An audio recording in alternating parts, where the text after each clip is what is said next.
The web is a crazy place. Essentially, it's the collective consciousness of 1.5 billion people and growing every second. And just like those billions of minds that make it up, the web is mostly hype. My name is Mr. Internet. I'm your guide to the World Wide Web. You know those tour guides at the top of those double-decker buses in New York? I'm like that, but no bus and bad hair. Welcome to the show. Coming up, Mr. Internet. You remember the first time you peed outside? Pretty liberating, right? You realized, I don't need a bathroom, I don't need porcelain, I don't even need walls. I'm just gonna go right here. That's exactly the same thing as watching TV on the web. It's like, well, no, computer's just for checking email or surfing the web. I can't watch a TV show, that's crazy. It's a screen. It's the same thing you've got in your house, only portable, and you can watch the show whenever you want. You can cruise out to the park and watch an old-timey robot show whenever you feel like it. Johnny Sacco, Ultraman, whatever. It's content coming at you through a screen. And the networks know it. After years of watching their stuff end up in grainy YouTube clips, they finally realized their content is going online whether they want it to or not. So they've embraced it. With sites like Hulu, you can get dramas, sitcoms, even full 2-hour feature-length films right there on your computer. And you're not stuck in the living room. Ready? Yes. Here we go! God, wow! What was on that? Butter. Newborns are slippery. Nice touch, good. Let's try that again. It is going to be the happiest day of my life. YouTube? Yes, Mr. Internet still loves the YouTube. Actually, I will never again refer to myself as Mr. Internet because people that speak about themselves in the third person should be doused with an accelerant and set ablaze. YouTube, yes, Mr. Internet still loves YouTube. I just did it again. Bring the gas in here and skid a match. I still love YouTube. I mean, it's the craziest, wildest, randomest, weirdest stuff you're ever gonna see. But you don't always wanna watch people getting hit in the balls. Sometimes you want a script, a soundtrack, some pretty ladies, car chases, explosions, you know, all that cerebral stuff that you're gonna get on your favorite TV show. I decided to paint my chest at the painting party.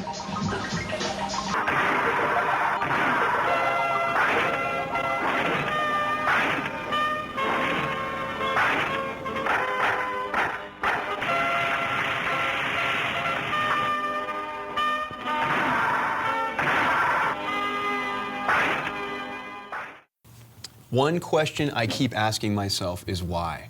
Why is civilization fascinated with 5 post-pubescent boys dry humping an ottoman from the Pottery Barn? I don't understand it, and I want to.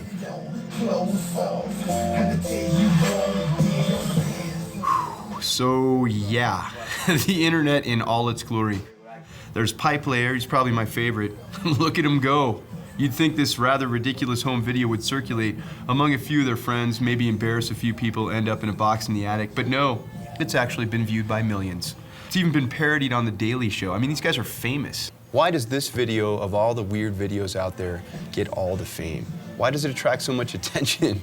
Why is it watched by millions? Wojtek is here with us. Now, I know it made an impression on you, and I can't say that you were aroused because I wasn't there when you watched it, but I know it made an impression on you. What are your initial thoughts? I mean, can you tell me why pop culture, civilization finds this kind of thing irresistible? I think there are several reasons for that. I mean, that biologically we pre-wired, pre-programmed to be, to find a very special, particular interest in things that relate to biological procreation. I like where you're going with this, because you're saying it's not my fault that I like it. I can't help it because that's how I'm wired. It's just my body being exposed to something that could lead me to make a baby or a very small ottoman. Yeah, definitely. I mean, as you know, as a human beings, our overarching goal is to preserve the future of human race. I've been trying to say that for years.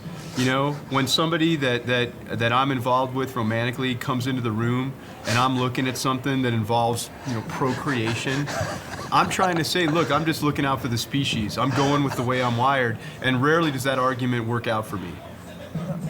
It doesn't work as well, unfortunately, but you can always try it. Listen, again, thank you for being here. We always love having you, and you've been great. And you've helped me understand why I like this, and you've helped me rationalize why it's okay to keep liking this in the future. Well, thanks so much. Thanks for having me over. Pleasure is mine. All right, Wojtek. Take care, man. Bye-bye. It's Wojtek. That guy's been educated on more levels than you could even understand. You would have to be educated in a special way to understand how much education he's had, but he's great. And he's from another country, and I think that makes him smarter also.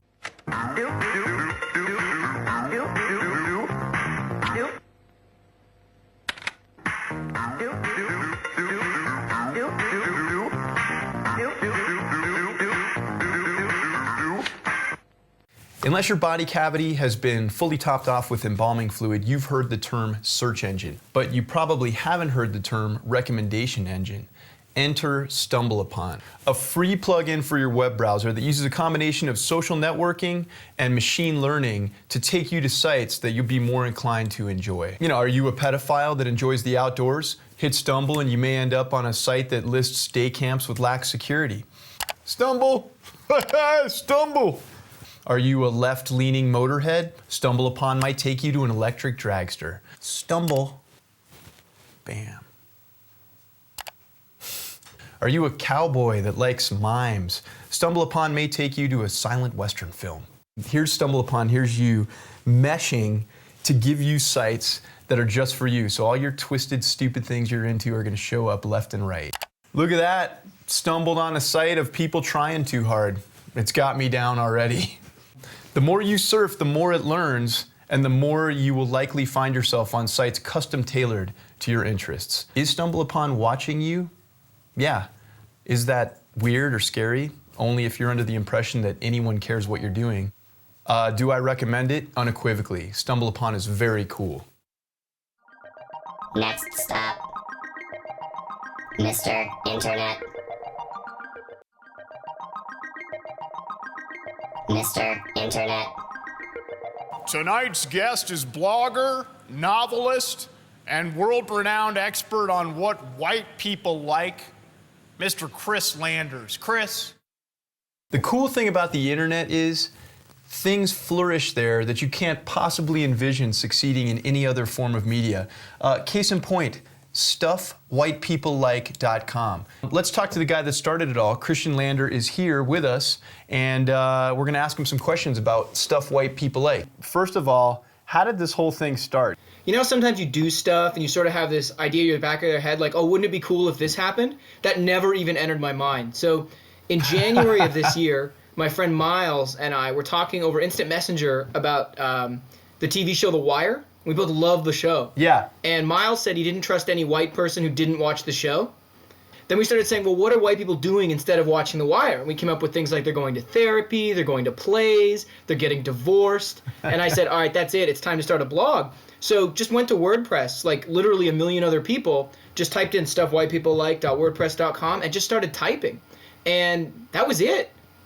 Here you are willingly admitting that you pulled this out of your ass and it succeeded despite the total randomness of it all. Absolutely. Well, the funny thing is I went to this conference called ROFLCon in Boston, and everyone there, they brought all the funny people from the internet together. Everyone there had the exact same story. Everyone who'd blown up, like the One Red Paperclip guy, most webcomic guys, all said that they started it because they thought it was funny, and the fact that it exploded was sort of out of their hands.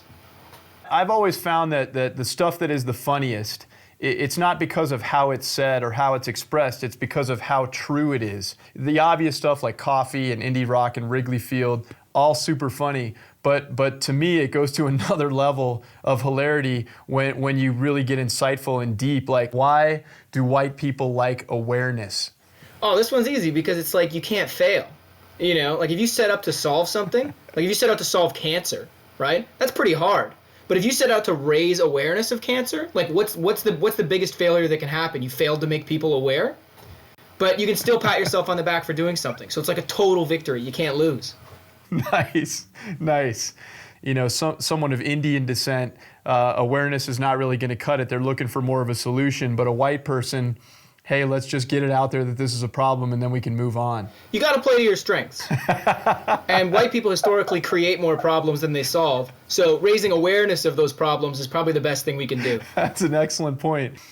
Now, another one that just slayed me, self-deprecating humor. Self-deprecating humor is sort of a way to insult other white people without them really noticing. So, for example, if you complain about being poor, you know, like, oh, I'm so broke, oh, I can only eat sushi twice a week, whatever, you're essentially saying to everyone else there, you sold out. I'm poor because I'm an artist, or I'm poor because I'm a writer, or I'm poor because I work at a nonprofit. You're rich because you're killing the earth. Che Guevara. Well, I say in the book that most white people are pretty sure that Che Guevara was created by the Obey Giant guys, and that he's not a real person. Has any white person that you've come across ever sincerely expressed outrage? Well, now, when you say white person, it's an important distinction, because the wrong kind of white people have certainly been offended at the blog, but in terms of the right kind of white people, no, that hasn't happened. But mostly it's the wrong kind of white people saying, you know what, I'm white, I don't like sushi, I don't like Japan, I don't like Priuses. This doesn't describe me at all. This is racist. And I always love that, because my favorite response is, so when someone makes a generalization about your race that doesn't apply to you, you get offended. Okay, I think there's a few guys out there, like, say, an Asian dude who's bad at math, who might be able to relate. Can you envision a million white man march on Washington in response to anything you've written? Isn't every day a white man march in Washington? Yeah, except they hand out $700 billion at this Million Man March instead of arrests. Now, you're Canadian. What do you say to those who have said that Canada is nothing more than America's hat?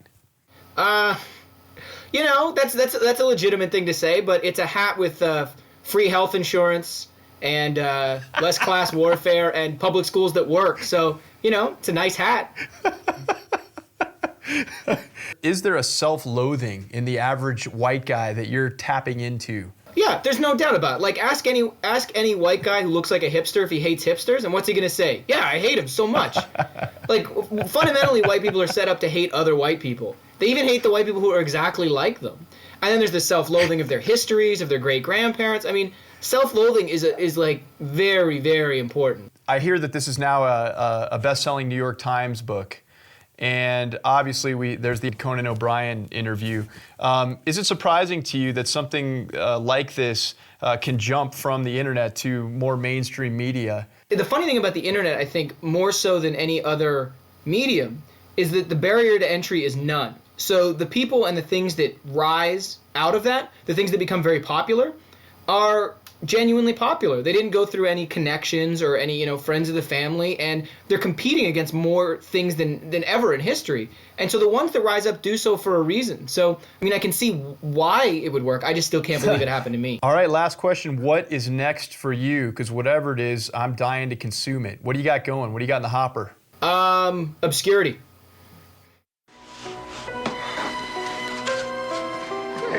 It's for the best. Hey, please!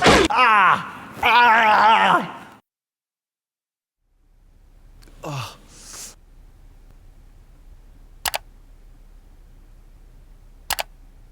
Oh my God, it's not going to be as bad as I thought. The World Wide Web is replete with free services. You've got Babelfish, an online translation tool. It's free. You got freecreditreport.com. Find out where your credit's at. And you got WebMD, a tool that you can use to self-diagnose, which is either a good thing or fuel on the fire of hypochondria. But it can be a pretty cool diagnostic tool for the average Joe sitting at home. This is a true story. I took a flight to Morocco. I came back. My left leg starts aching. I go on WebMD. It gives you a little like Da Vinci drawing, and you click on the part of your body that's messed up. Well, I clicked on my left leg.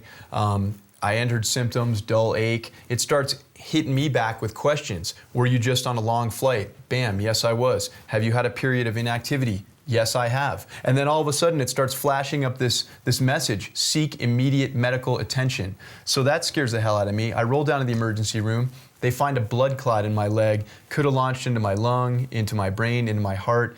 WebMD may very well have saved my life. On the other hand, WebMD can be crack cocaine for the practicing hypochondriac. I mean, look, a rash. Hey, I got lupus. Fatigue is pretty common, right? Hey, I'm menopausal. You get the point. There's even involuntary head turning. I'm not sure what that's a symptom of other than demonic possession, but apparently people are doing that. What's the verdict on WebMD? I think you should use it. It's a great way to get the ball rolling on whether or not you're gonna die. What's the verdict on WebMD?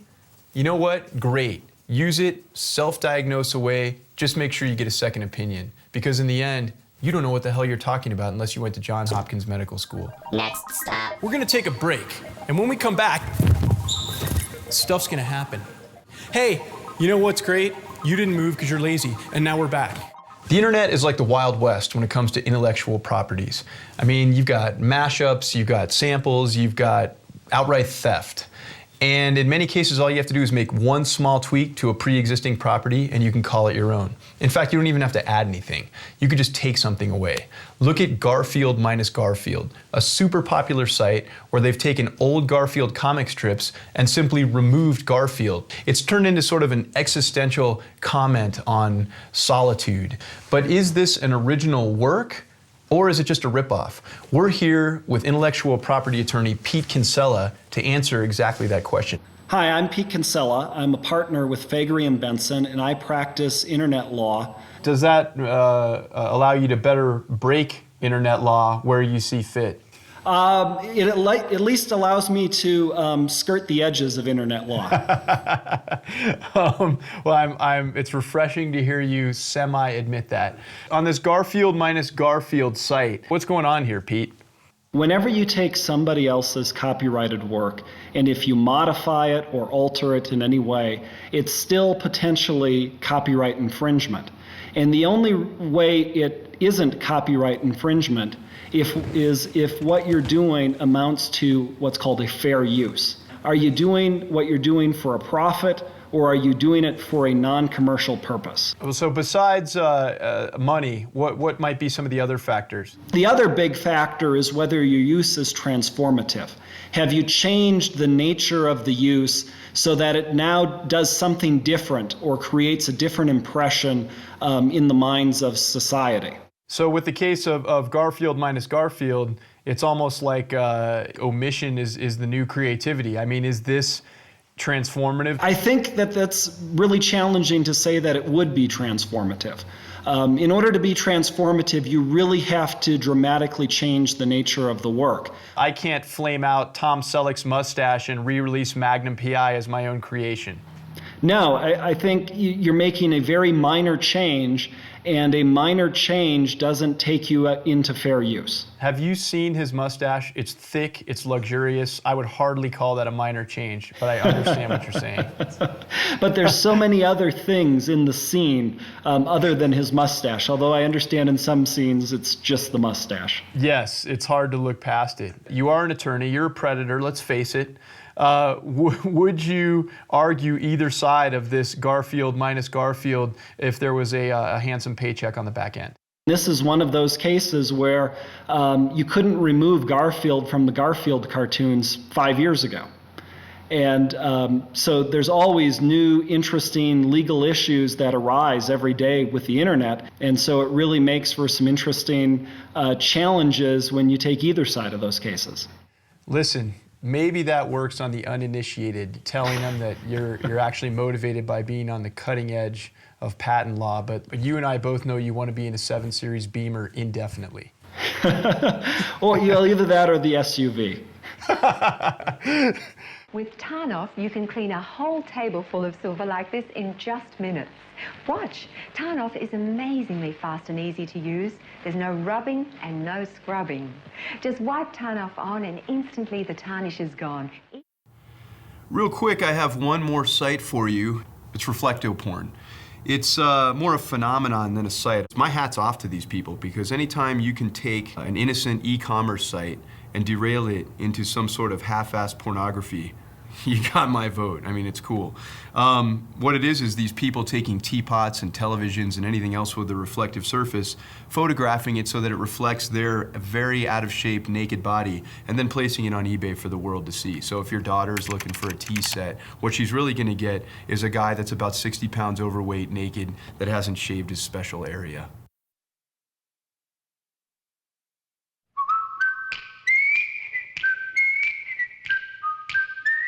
The Andy Griffith Show, starring Andy Griffith, with Ronnie Howard, also starring Don Nunn. Maybe you laughed, maybe you cried, maybe you stared quizzically at your screen, but one thing you didn't do was surf the internet continuously for 47 hours, which is about how long you would have had to do it to gather all the insight that we hopefully gave to you.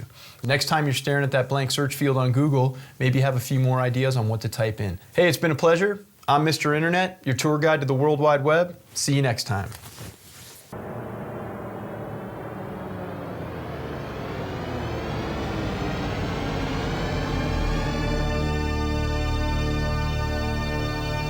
My eyes are getting really dry. Obviously, this lemur doesn't wear contacts.